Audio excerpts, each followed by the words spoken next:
Esiet sveicināti, dārgie televīzijas dzīvības gaisma skatītāji. Šodien mūsu ēterā mums ir īpašs viesis, ar kuru es iepazīstināšu. Mani sauc Kristīna Sviķa, un šodien mums ciemojas mūsu viese, mūsu mīļā dārgā māsa Kristu, Līga.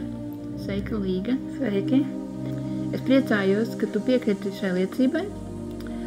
Un ko es varu par tevi teikt? Tu esi mūsu draudzes, kas ir Anglijā, Veikfildā. Īpaša māsa Kristu. Tu esi lūdzēja, tu esi kalpotāja un tava sirds pieder Jēzum.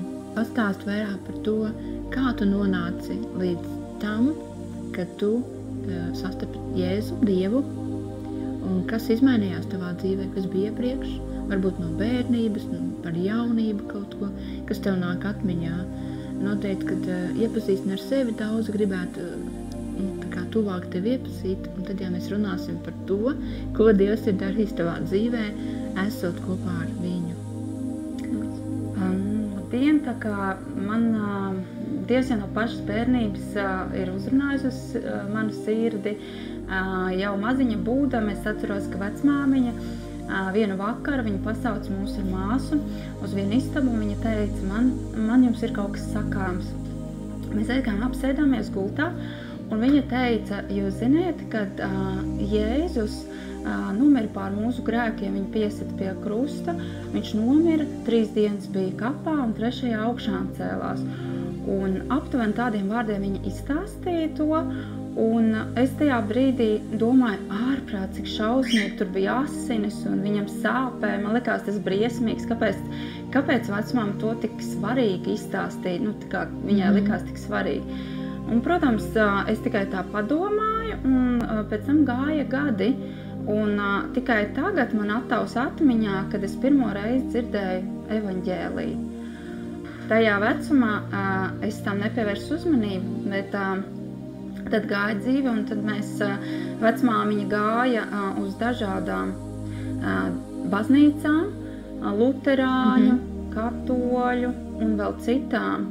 Un mēs vienkārši gājām līdzi, bet neizjutām Dievu kā tādu savā dzīvē. Mums likās, viņš kaut kur ir, jā, mēs zinām, ka Dievs ir, ka Jēzus ir, bet savā dzīvē mēs to nesajūtām. Es personīgi nesajūtu nekādu viņa klātbūtni, bet tikai, kad jau man palika 30, es atgriezos tā pa īstam pie Dieva, un tas notika caur internetu, vienkārši uzslēdzu video, gāja draudze, un viņa aicināja atgriezties.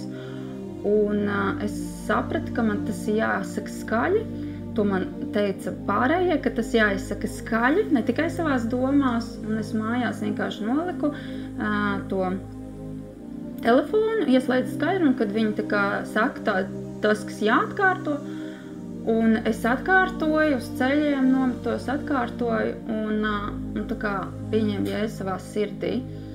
Bet līdz tam daudzi notikumi manā dzīvē vēl bija, lai nonāktu līdz tam, kad es pieņēmu Jēzu apzināti savā sirdī. Bet uzreiz es savā dzīvē neredzēju izmaiņas, es nemainījos, tikai tagad atgriežoties atpakaļ, 4,5 gadi ir pagājuši, es redzu izmaiņas savā sirdī, ka Jēzus ir strādājis, es redzu izmaiņas savā domāšanā, es redzu izmaiņas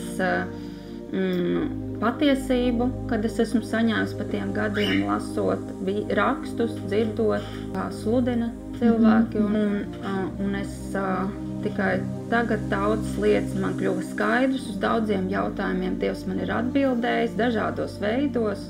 Kā iesākās mans stāsts? Jā. Interesanti, kā Dievs mūs var uzrunāt jau no bērnības. Vai bija kaut kāda notikuma varbūt bērnībā, ko tu atceries?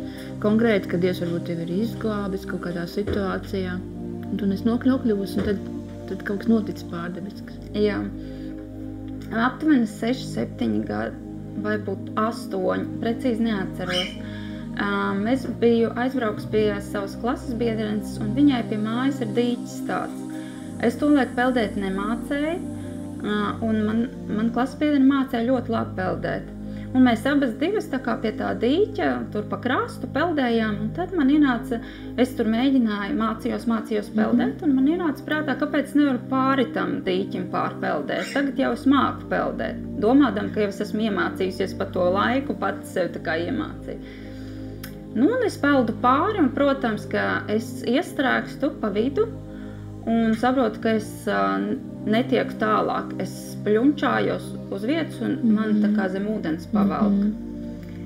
Un man sākās paniskas bailes, es cenšos tā kā ievilkt gaisu, bet ūdens iet mutē iekšā, un jūtu, kad es pamazām slīkstu. Un tajā brīdī man tikai viena doma, es kliedzu tā kā sevi iekšā, no visas spēks kliedzu sevi iekšā. Es negribu mirt. Un tajā brīdī es sajūtu, kaut kas man tā kā paķer un velk uz augšu, un es saprotu, ka tā klases biedrene piepeldējusi klāt, un viņa man mēģina izvilkt ārā. Bet es viņu velku līdz ar viņu, es viņu velku apakšā zem ūdens. Un viņam ļauj tikai to atslāpst un tur galvu virs un nevelc mani. Ja tu mani, tad mēs abas noslīgsim. Es tikai to dzirdu, un es automātiski mēģināju atslāpt, lai cik man grūti bija, ūdens bija sarījusies pilni. Un es mēģinu atslāpt, un viņi man kaut kā pavilka, jo līdz krastam aptuveni bija 1-2 metri. Nebija tālu, bet tas bija dziļākais posms. Un man viņa izvilka, un mēs abas krastā, un es saprotu, kad tuvu nāvei bija tas moments. Un ja nebūtu viņas tajā brīdī, es būtu noslīkusi.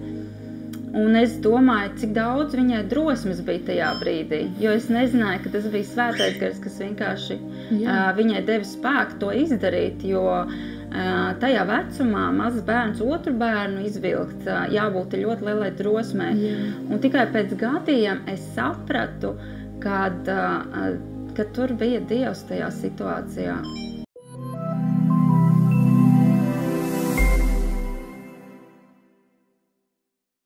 Viņš man deva to dzīvību caur to meiteni. Wow. Zosādi uzmetās, vienkārši es priecājos par katru tādu pārdabisku gadījumu, bet man pašai tā ir bijis. Man arī izglāba mans brālis, bet arī es saucu līgā, zem ūdens līgā, tagad tā vārdu, augšā un līgā zem ūdens, līgā zem ūdens. Un viņš man ieraudzīja pēdējā brīdī, arī es tev tā kā ļoti labi var izjust. Kas ir tas, kas tev dod šo vēlmi tā kā lūgt, meklēt Dievu? Tad, kad sajūtu viņa klātbūtni, ļoti liels miers. Es esmu tāds cilvēks, kam vajadzīgs miers visu laiku, ļoti spēcīgs. Tā kā ēdiens man ir miers. Un kā es atpazīstu, kurā vietā ir Jēzus un kurā vietā ir Dieva klātbūtne, ir ļoti dziļš miers un ir prieks. Sirdī ir tāds prieks, miers un tas piepilda. Un vēl, kad ir slavēšanas momenti, es ļoti bieži izjūtu Dieva mīlestību. Pēc kā es varu noprast, ka tā ir Dieva mīlestība, es sāku raudāt, jo parasti es neraudu. Es neesmu tāds cilvēks, kas raud, bet tajā Dieva klātbūtnē tu nevari neraudāt. Tavas emocijas tev ir tik patīkami. Tu esi tā kā piepildīts ar to vīnu, par ko Bībele runāja. Svētā gara vīnu un ar tām patīkamām emocijām, to mīlestību. Dievs rāda kaut kādas situācijas, kurā viņš ir savu žēlstību izlējis. Un tajā brīdī pārņem, tu nevari valdīt tās emocijas, sāc raudāt. Un tā, ka tu nevari apstāties, asaras birst. Un tā sajūta ir neaprakstāma. Labi, to nevar salīdzināt neko, kas ir uz zemes.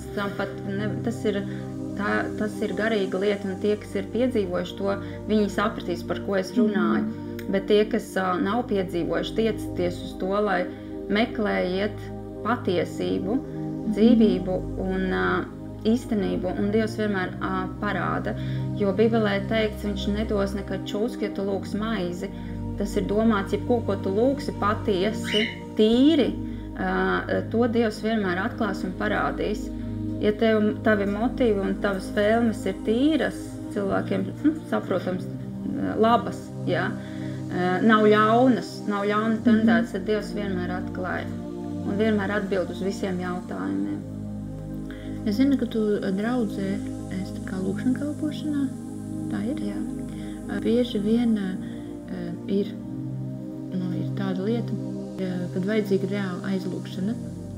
Varbūt tev ir kādi momenti, par ko var padalīties, par ko tu esi par kādu lūgusi, un Dievs ir atbildējis ar to lūkšanām? Ļoti īstenībā ļoti daudz tādas lietas. Pēdējais tāds spilgtākais, ko es atceros, kad es lūdzu, ne draudzē, bet es ārpusē, ka darba kolēģei, viņai sāka ļoti galva sāpēt un intensīvi ilgi sāka sāpēt tā, ka viņa pa naktīm mostās. Un es sāku lūgt Dievam, un katreiz viņai prasu, tev palika labāk? Nē, nepalika. Un es vēlreiz prasu, katreiz kā satieku, un viņai nepalika. Un es aizgāju pēc tam Dievam, es prasu. Es lūdzu, es stāvēju ticībā, es zinu, ka tu vari viņu dziedināt, un viņai jau jābūt ir dziedinātāji, bet kādēļ es neredzu, vēl joprojām viņai šīs sāpes ir. Dievs, kāpēc tā ir? Kas nav? Tavs vārds nemelo, tad kur ir tas, kas vēl ir, uz ko jāskatās tajā situācijā? Un pēc laika mēs kopā strādājam, un es iegāju tajā telpā, kur viņa ir. Un viņa klausās ziņas, un man Dievs tajā brīdī ieliek atbildi. Vienkārši es saprotu, es varu lūgties dienu, nakti, cik ilgi gribu, bet kamēr nepārstās klausīties šis cilvēks tās ziņas, nekas nemainīsies. Un tas bija tā bīgi. Es sapratu, it kā man kāds pateikt, es pilnīgi noraustījos, jo es tā tiešām gribēju zināt, kādēļ nekas neiet uz priekšu, jo tā tam nav jābūt. Ar tādu bību un stingrību, it kā manās domās tas tika ierunāts, bet es sapratu, ka tā ir atbilde to jautājumu. Tas bija tā priekš manis, wow. Un jā, bet Dievs ir tik žēlstības pilns, es cilvēkam pateicu to informāciju, bet cilvēka ziņā paliek izvēle vienmēr, un Dievs man pēc tam es Dievam pateicu, kā man reaģēt uz to visu, kā man, ja cilvēks nemaina to savu situāciju dzīvē, turpina klausīties. Dievs pateica, esi pacietīga, tāpat kā es esmu pacietīgs, un ļauj viņai, tai sievietai pašai to saprast. To esi pateikusi, to esi izdarījusi, bet tagad ir viņai pašai jānonāk pie tā punkta, ka viņa grib atteikties no tā grēka, ko viņa dara. Jo nepareiza informācija, mēs esam kā sūklīši cilvēki, un nepareiza informācija mums piepilda, mēs sākam ticēt nepareizai informācijai. Līdz ar to mums jāklausās ir patiesība, lai mēs ticam patiesībai, un lai ir rezultāts. Ja mēs ticam nepatiesībai, mēs piepildamies ar bailēm, ir daudz dažādi gari, kas tajā brīdī vienkārši pārņem to cilvēku. Un es sāku turpināt lūgt par to pašu sievieti, bet manas lūgšanas mainījās tajā brīdī. Šoreiz es lūdzu, lai Dievs viņai dod spēku atteikties no tā grēka.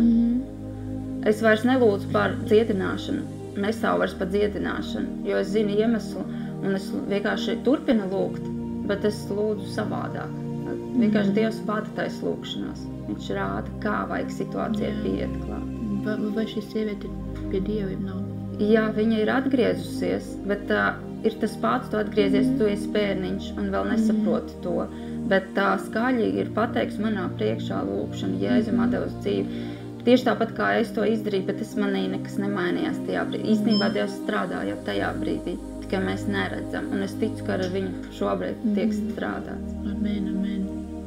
Mēs esam, ka mēs nākam pie Dieva, mēs esam tādi mazi, nepilngadīgi mazi bērni, bet Dievs jau mūs, viņš saprot to, bet viņš mums dod tā kā skolotājs, pāraugus, tā kā vecākas kādus, tā kā garīgus māsas, tēvus, ja. Un tas ļoti svarīgi ir, vai arī tev ir tavā dzīvē bijis kāds, kas pār tevi tā kā ir lūdzis, un tad tu esi tā kā izaugus Jēzu, vai kā pateikt? Vienu brīdi es meklēju to Jēzu šeit uz zemes, un es domāju, es atradīšu to pēc kā tiekties un sekot. tā kā cilvēku formā. Jā, es sapratu. Bet es neatradu, un tad vienkārši Dievs manā dzīvē tik daudz cilvēks ir lietojis, caur kuriem es esmu augusi, neskaitām daudz nepateikšu.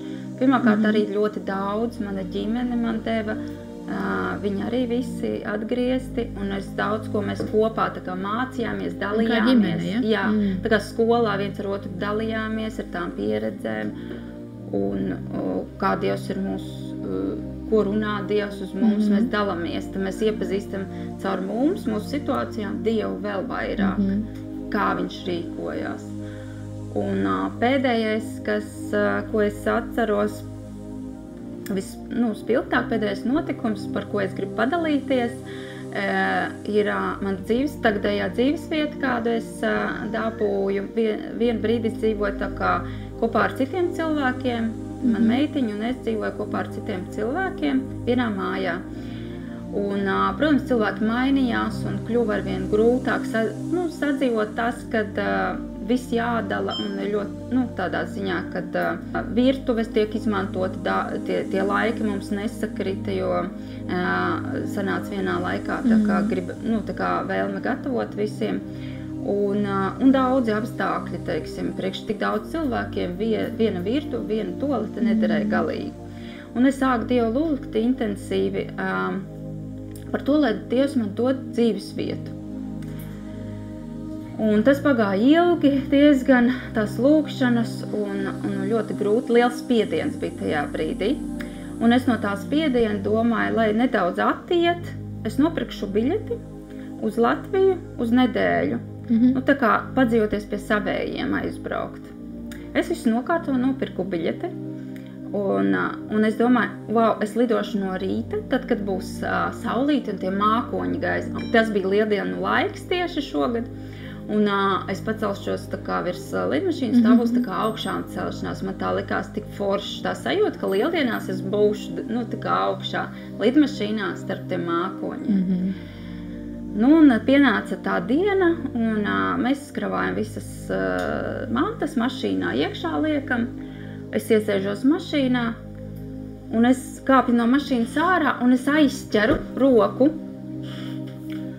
Un tieši centrālajā daļā rokas man sāk tecēt asinis. Vai. Es izkāpu no mašīnas, un pirmais bija, kas tas ir, kas tur asi ir? Un es tā kā dusmās pateicu, kas tajā mašīnā asi ir? Es izkāpu ārā, paskatījos, un tieši centrālajā daļā man sāk tecēt asinis, tā kā Jēzus krustā sists. Un Jēzus lika atgādināt par to, ka es aizmirsu to momentu, kas ir augšām celšanās spēks, ka pirms tam ir krustā darbs. Un es skatos to roku, un es atceros Jēzu, un tas tieši lieldienās bija. Pēc tam es uzlidoju augšā, mēs nesēdējām pie logas, mazliet redzēju mākonīšus, bet es sapratu, cik būtiski Dievs atgādina par to, kad mēs esam nomazgāti Jēzus Kristus asinīs. Un tajā mašīnā kāsa nebija. Es domāju, ka Dievs vienkārši izdarīja tā, lai es atceros. Atceros par viņu, ko viņš ir izdarījis manis dēļ. Jo mēs visu laiku gribam atcerēties tikai to skaisto, to augšām celšos, jo mākoņi, tās debesis, debesu valstība. Bet kas mūs aizveda līdz debesu valstībai? Jēzus, viņa darbs, viņa šķīstās asinis mūs aizveda līdz tai patiesībai.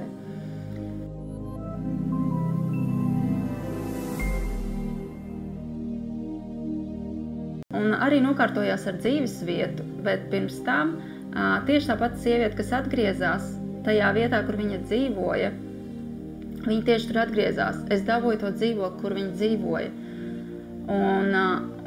Un viņa man pirms tam tieši atgriežoties atpakaļ, viņa man zvanīja un prasīja, vai tev nevajag dzīvokli. Un es tajā brīdī jau lūdzu Dievu, kur man kas būs, un tā kā atbilde, man vajag to dzīvokli. Es saku, jā, protams, man vajag, bet es saku, vai tu brauks atpakaļ, jo viņa man bija iepriekš solījusi.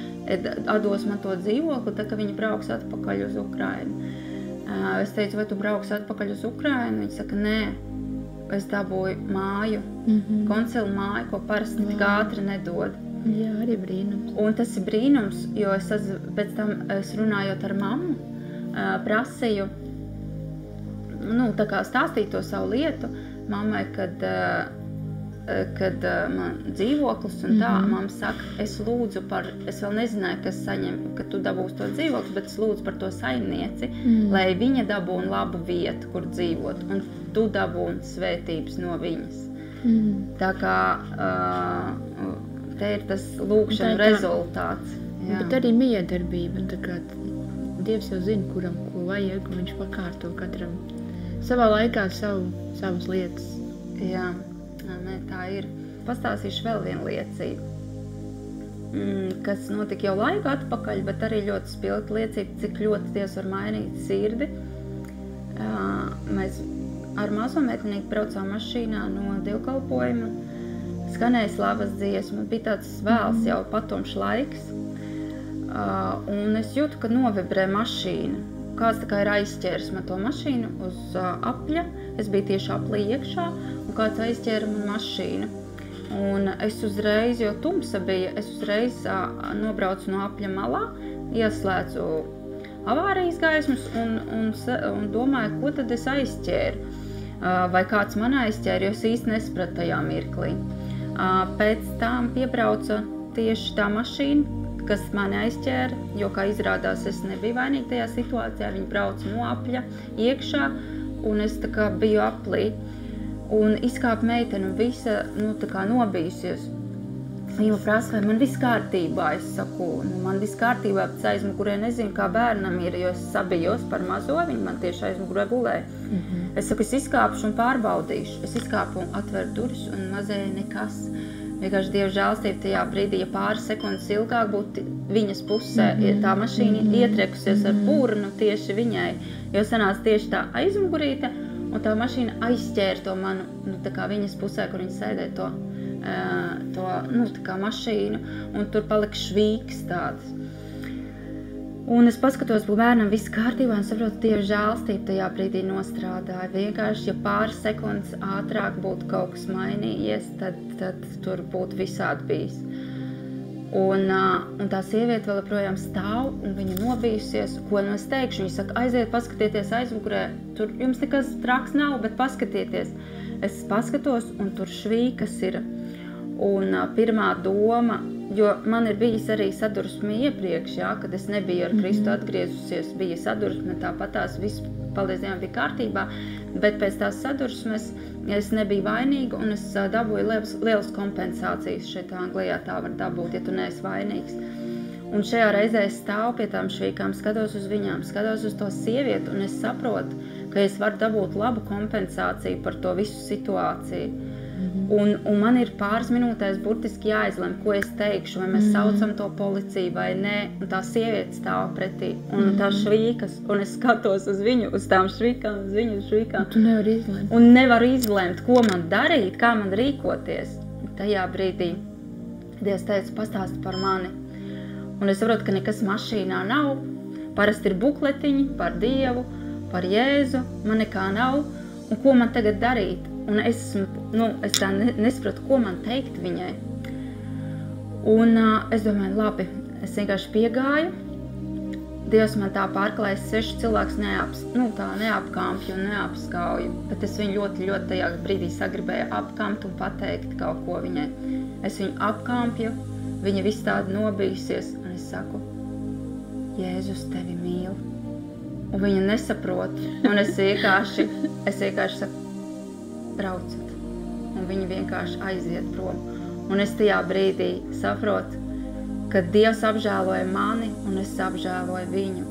Ka tā žēlstība tik pāri plūstoša, ka tajā brīdī viņa izplūda caur mani vēl uz viņu. Jo es sapratu, ka pāris sekundes ātrāk mans bērns būtu traumēts, vai varbūt es. Un es saprotu, ka Dievs žēlstībā apsargāja to mašīnu. Un es sapratu, ka tas man ir svarīgāk par visu pārējo. Bībelē teica, kad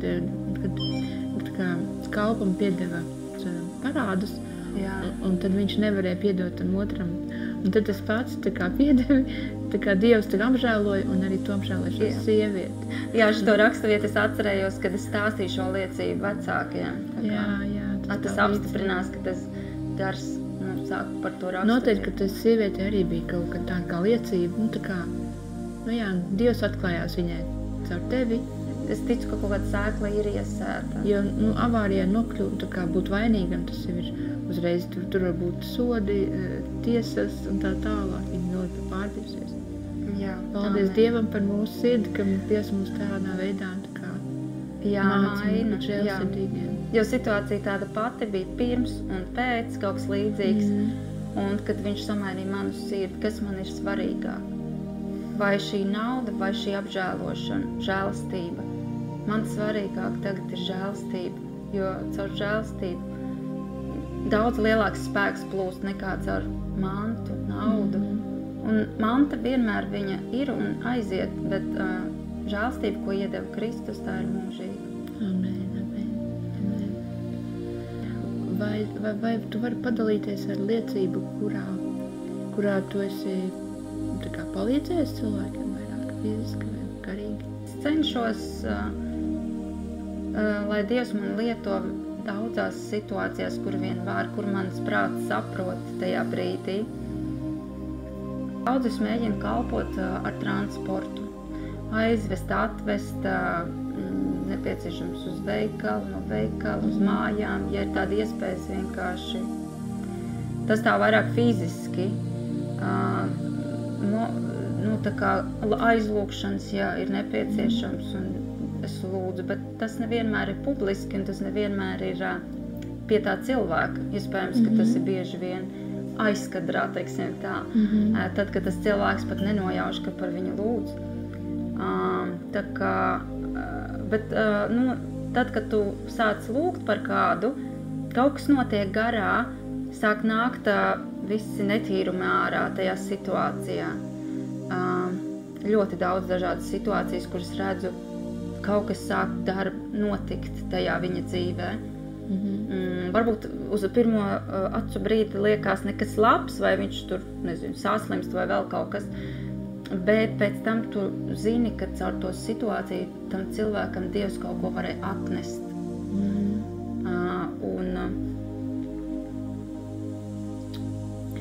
Parasti jau ir tā, ka Dievs viņš jau skatās nevis mūsu apstākļus, tā kā pirmais.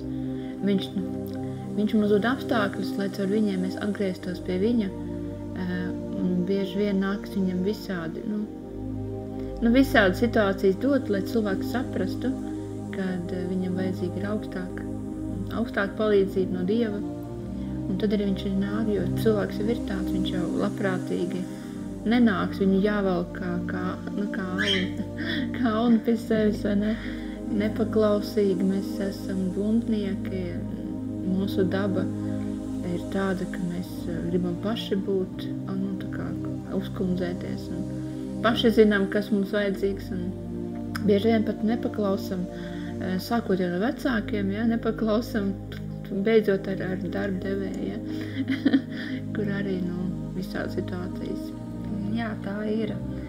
Kad mēs esam nonākuši grūtībās, bieži vien mēs meklējam ceļu, un vienīgais ceļš patiesais, arī tā žēlastība arī izved ārā no tām grūtībām. Nevienmēr cilvēki apzinās to, ka tas ir Dievs, ka tas ir Jēzus krustā izdarītais darbs, caur ko Dievs var vispār darboties šeit uz zemes. Bet ir kaut kāds dzīvē moments, ka mēs nonākam. Katram ir savs laika posms.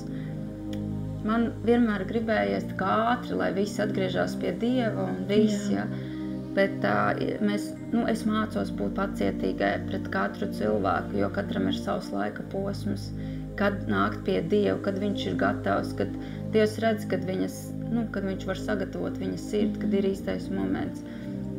Un caur kādu situāciju Dievs vedīs, tas ir viņa ziņā. Nevienmēr mūsu prāts saprot tās lietas, kāpēc viņas notiek. Bieži vien es nesaprotu, kāpēc, bet es paļaujos uz Jēzu.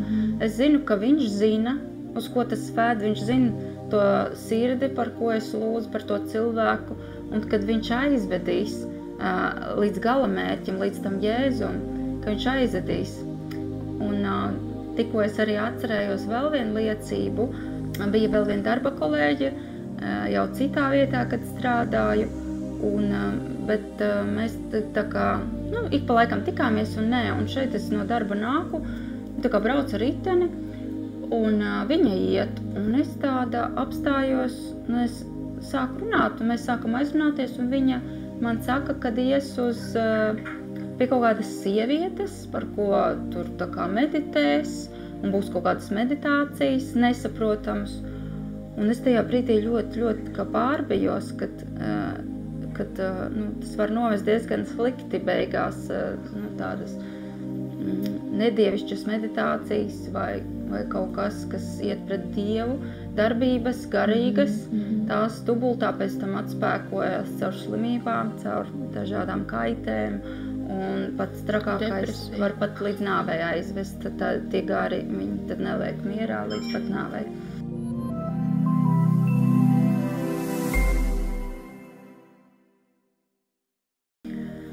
Un es mēģinu to sievieti atrunāt tā kā, kad nevajag iet pie tās sievietes un nekā laba nav. Es pazīstu cilvēku, kurš tādas darbības ir veicis, un viņš nonāca līdz slimības gultai. Un es nezinu, ka šobrīd to cilvēku, ka nekas nav labi. Un es mēģinu atrunāt tā kā miesiski. Un es mēģinu to sievieti miesiski atrunāt. Un Dievs man pasaka, apstājies. Ļauj viņai izdarīt izvēli. Tu viņai iedevi informāciju. Un tagad ir viņas izvēle. Vai viņa ies, vai viņa neies. Un nesaki vairs neko. Un es jau gribēju vēl kaut ko, jo tajā bez bišķiņa panika, jo es gribēju maksimāli labāk, lai tam cilvēkam ir. Es negribēju, lai kaut kas slikts ar viņu notiek. Bet, kad Dievs pateica, es apstājos un vairs neko neteicu. Es aizbraucu mājās un sāktu ļoti lūgt. Es teicu, lūdzu, izdara tā, Dievs, lai viņi neaiziet uz turieni, lai kaut kas mainās. Bet viņa pēdējā informācija bija, ka viņa tomēr ies. Tā viņa man pateica. Bet es Dievu lūdzu un saprotu, ka es neko nevaru izdarīt. Es nevaru stāvēt viņas izvēlē. Pat Dievs nevar stāvēt mūsu personīgai izvēlē. Tā izvēle paliek mūsu ziņā. Bet pēc laika par to tēmu es nerunāju, bet pats cilvēks sāk runāt par to un pateica, kas notika tajā dienā. Kad vienkārši viņa pārdomāja neaizgāja, kaut gan viņa bija stingri nolēmusi aiziet. Un es saprotu, Dievs kaut ko izdarīja viņas sirdī. Tas fiziski neizskatījās, ka viņa varētu pārdomāt, viņa stingri stāvēja. Un Dievs vēlreiz pierādīja to, ka viņš dzird mūsu lūkšanas vēlreiz un vēlreiz. Un tas, ko mūsu sirds ļoti grib, un pa kādu ļoti lūdz, lai kādam būtu labāk, ja, tā kā labiem motīviem, tad Dievs vienmēr pieslēdzās un viņš uzklausa un sāk darboties. Kaut kas izmainījās tajā brīdī, un viņi neaizgāja. Un paldies Dievam, viņi arī sāk klausīties dievkalpojumus, un viņa atrada to īsto ceļu tagad. Jā. Tad viņa, es saprotu, bija meklējumos, viņa meklēja garīgas lietas nepareizā virzienā, bet Dievs viņu aizved līdz patiesībai, un šis cilvēks pazīst Jēzu, lasa pat grāmatas par Jēzu. Jā. Tā kā es ļoti esmu priecīga, ka es tik ātri savām acīm ieraudzīju rezultātu. Jo dažreiz mēs varam lūgt un gadiem neredzēt rezultātu. Mums jārēķinās, ka to mēs nezināsim, kurā laika sprīdī mēs redzēsim mūsu lūgšanu rezultātus. Bet tajā brīdī pagāja laiks, bet es ieraudzīju un ļoti priecājos par to. Jā. Tā jau ir, mums jau jābūt neatlaidīgiem lūgšanā, vai ne? Un lūgšana viņi izmaina visu. Jā, jābūt neatlaidīgiem un ir jāatstāja kaut kādā posmā, jāatstāja Dievam darbs.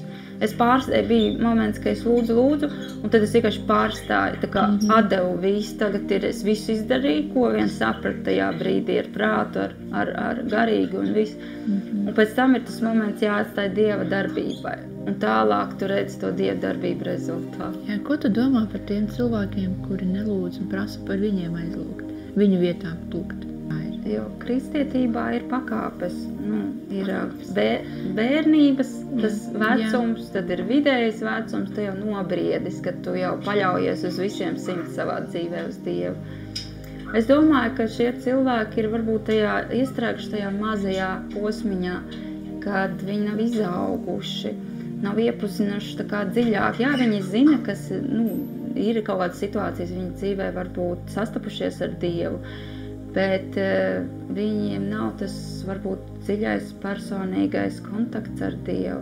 Vai dažreiz ir tādas situācijas, kad tu vienkārši nogursti, pagursti, un tev ir vajadzīgs kāds, kas par tevi var iestāties, un tas nav slikti, jo mēs katrs pagurstam, arī lūgt dažreiz pagurstam, bet ir labi, ka kāds ir blakus, un kas var aizlūgt, un tas ir svētīgi, jo tad var vienkārši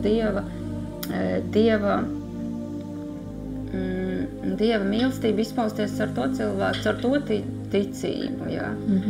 Un es, protams, tam cilvēkam jāgrib pieaugt, jāgrib tā kā iepazīt Dievu vairāk, bet es neuzskatu, ka tas ir slikti, ja mēs griežamies. Labāk ir griezties un prasīt par lūkšanu, nekā klusēt un mēģināt tā kā vienam pašam no tās situācijas tikt, ja tu nevari tikt.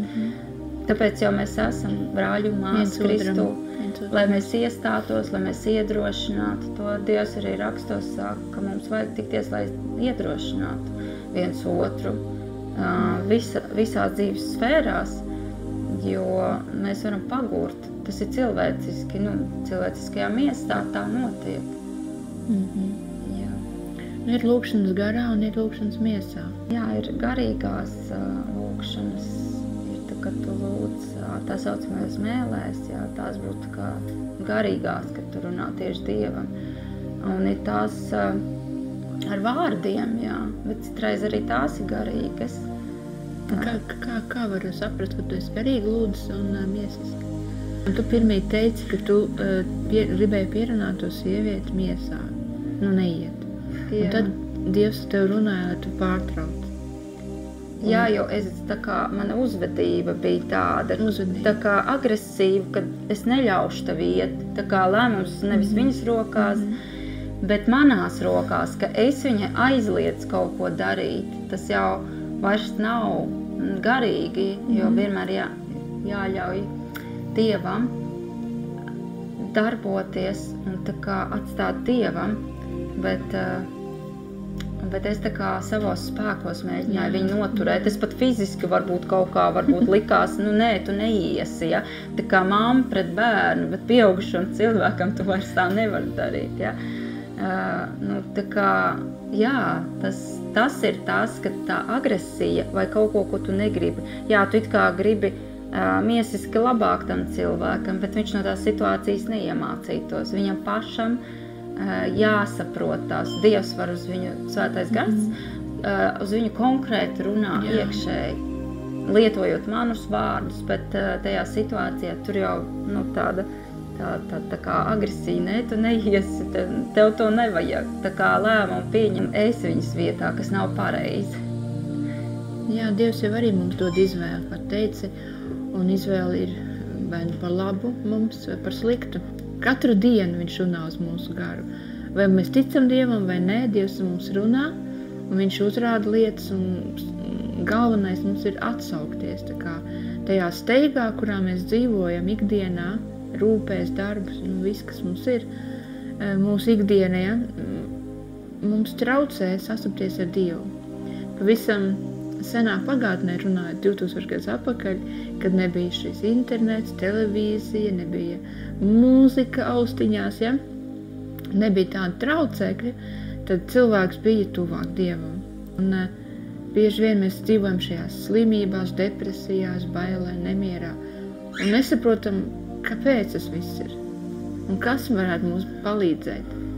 Kā izrauties no tā, ko tu vari ieteikt? Katra situācija ir individuāla, es domāju. Katrs vienīgais, kāpēc arī daudz Bībelē raksta vietas, kad kā tam aklajam, Dievs pateica, ne māma teica vainīgs, bet vienkārši, lai Dieva godība parādītos tajā situācijā. Mums visiem trūks dievišķās godības, arī Bībele to saka. Un katrā situācijā, katrās problēmās, kas mums ir jādara pirmais, jāmeklē Dieva godība. Jāmeklē Dieva godība. Un tad, kad mēs tuvosimies Dieva godībai, to mēs varam tikai izdarīt caur Jēzu Kristu, caur viņa attīrošajām asinīm. Un tikai tad mēs dabūsim risinājumu. Dažreiz tas var būt elementāri fizisks risinājums, kā tajā situācijā, pārstāt klausīties to un to, vai neiet tur un tur, vai nedarīt to un to. Elementāras lietas var vienkārši Dievs vienkārši ierunāt sirdī. Un paļauties, kas ir viens no grūtākajiem momentiem, bet Dievs māca arī tur, katru mūsu vienu, es domāju, jebkurā vecumā, jebkurā laika sprīdī, cik mēs ilgi esam ar Jēzu, paļaušanās iemācīties, tas mums viss dzīves garumā uz viņu. Neņemt savās rokās to situāciju, bet ļaut, lai Dievs darbojās caur to situāciju. Izdarīt kaut kādas elementāras lietas no savas puses, tā var būt kaut kā, bet pamatu likt uz Jēzu. Tas ir vienīgais ceļš, dzīvība un gaisma.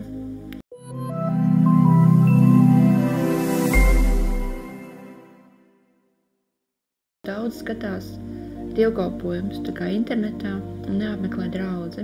Kāpēc tā notiek? Kā tu domā? Droši vien pieradusi, varbūt tā ir ērtāk, dažādi ir.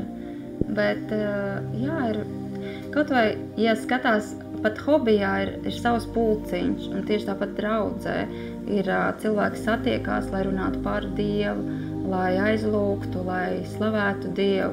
Tas tāds atsevišķs pulciņš, un ir labi, ka tu vari fiziski tur būti, un varbūt dažreiz tu saņem no citiem, bet svētīgāk ir dot nekā saņemt, bet varbūt dažreiz tava atnākšana var kādu iedvesmot.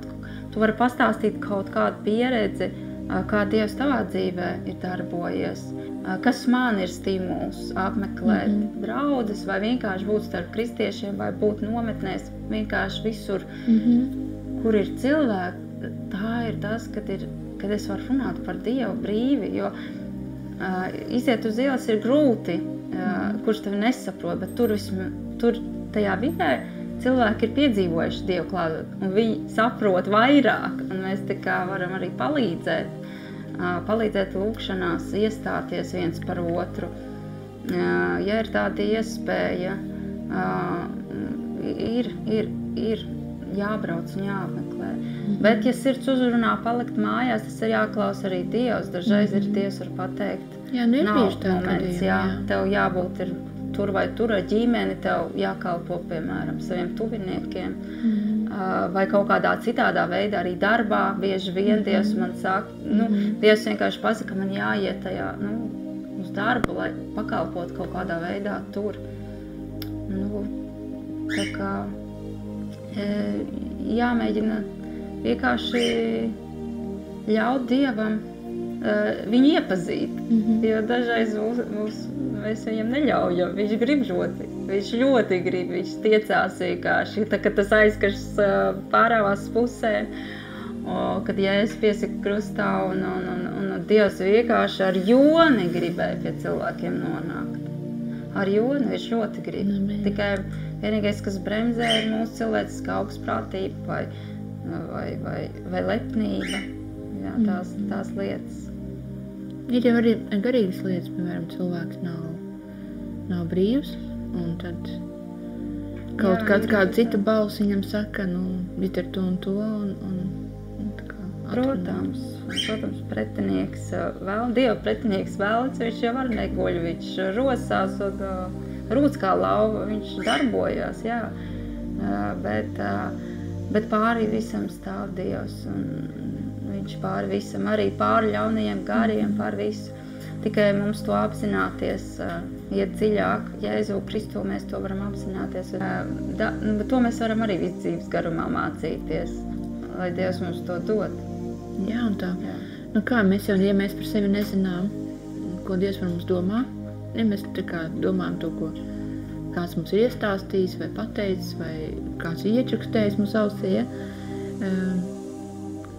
Bībele ir tā, kas mums pastāst par to, kā Dievs mūs redz un ko viņš vēlas, lai mums dzīvē būtu, notiktu. Vai ir svarīgi lasīt Bībeli? Noteikti, jā. Noteikti, jo Dievs runā pamatā caur vārdu.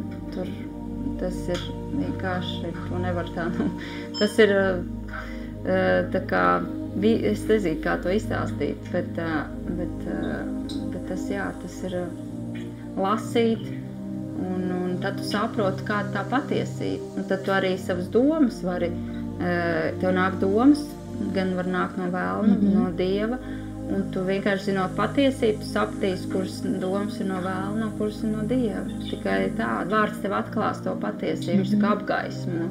Tas, kas nav no Dieva, tu uzreiz saproti, tur kaut kas nav, tevī kaut kāds nemieris ir. Un tad, kad nāk no Dieva, tad ir miers. Tev vienkārši tāds miers sirdī. Bet daudz saka, viņi nevar saprast Bībeli, kas tur rakstīts. Viņi neklaus kā parasta grāmata. Ko darīt tad? Kāpēc tā ir? Bez svētā gara mēs viens nevaram saprast. Sākumā, kad cilvēks vienkārši piekrīt ieaicina Jēzus sirdī, tad viņš nesapratīs uzreiz, kas tur viss rakstīts. Citos gadījumos cilvēks saprot, bet ir ļoti labi, ka kāds ir blakus, kas jau ir lasījis Bībeli, kad svētais gars caur viņu runā un var tam otram izskaidrot.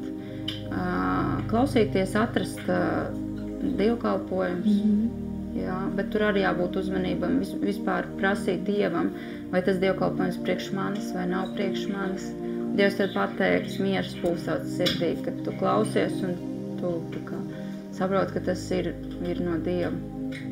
Jo ļoti daudz informācijas, jābūt ļoti prātīgam ar informāciju. Vienu brīdi es ļoti daudz klausījos dažādu mācītāju dievkalpojumus, bet vienā brīdī man Dievs pateica, no tā visa un tikai Bībeli. Tā kā būs periodi, kad vienkārši varbūt tev Dievs pateiks, lasi tikai vārdu, neko vairs lieku neklausies, un tad atkal var klausīties.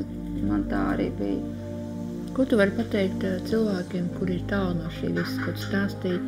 Viņi pat varbūt pa pusē saprot, ko tu stāsti, un kas ir svētais gars, un kas ir, kā vispār var Bībeli saprast, un ko nozīmē būt sadraudzībā savā starpā draudzē.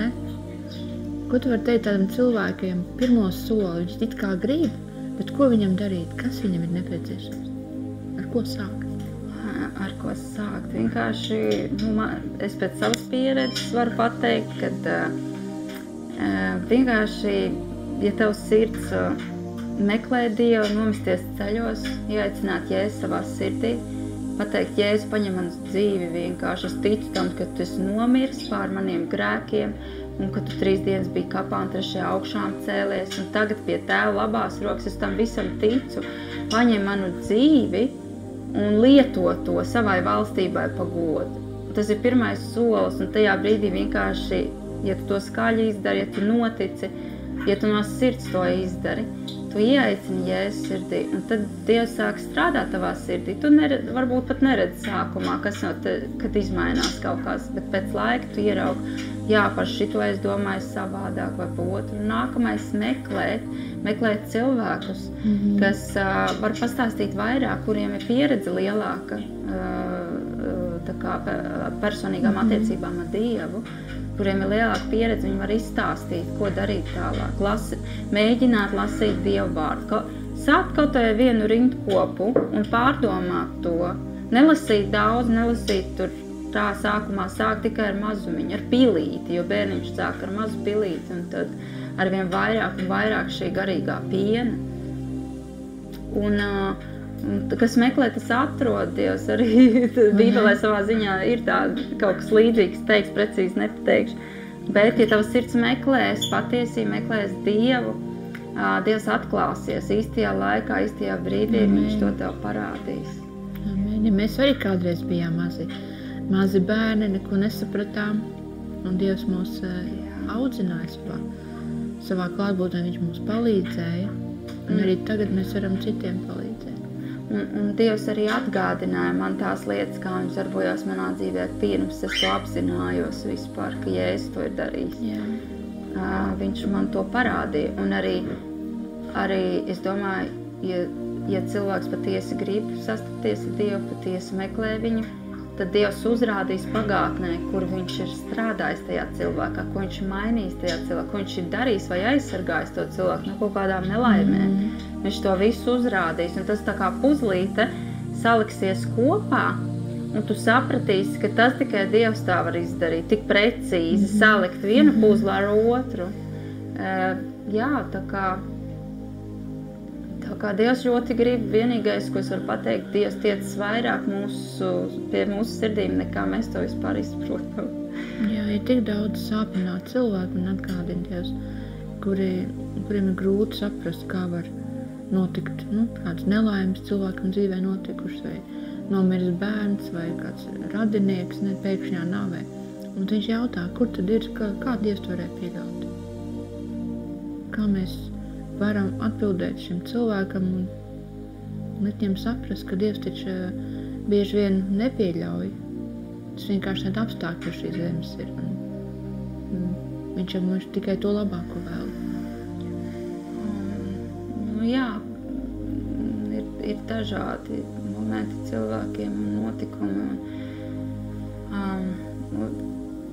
Ko es varu pateikt? Es varu pateikt, ka pretinīgs ir diezgan spēcīgs arī. Bez Dieva vārda viņu uzvarēt nav iespējams. Un bez Dieva palīdzības arī viņu nav iespējams uzvarēt. Saviem spēkiem mēs neko nevaram izdarīt.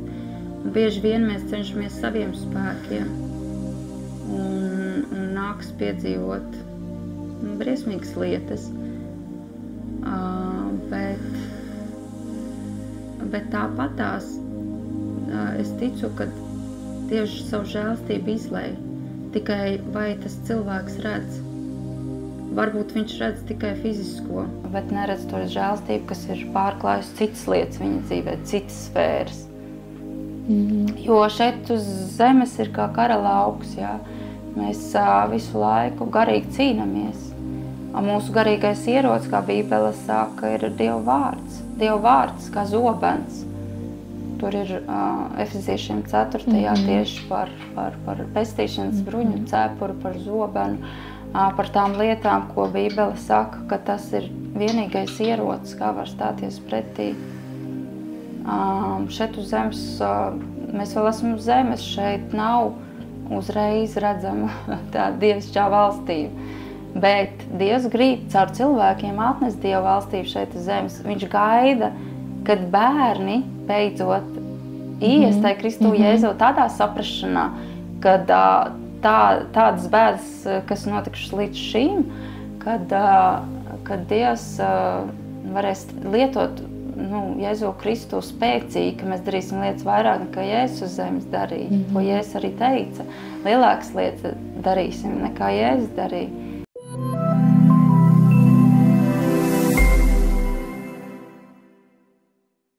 Bet visas sāpes, to jau tikai var Dievs saprast. Vienkārši ar visām sāpēm nākam Dievu priekšā, jo katram mums ir bēdas un viss kaut kas, ko mēs piedzīvojam. Mēs tikai varam Jēzus žēlstībā tās sāpes, lai Dievs mums noņem nost.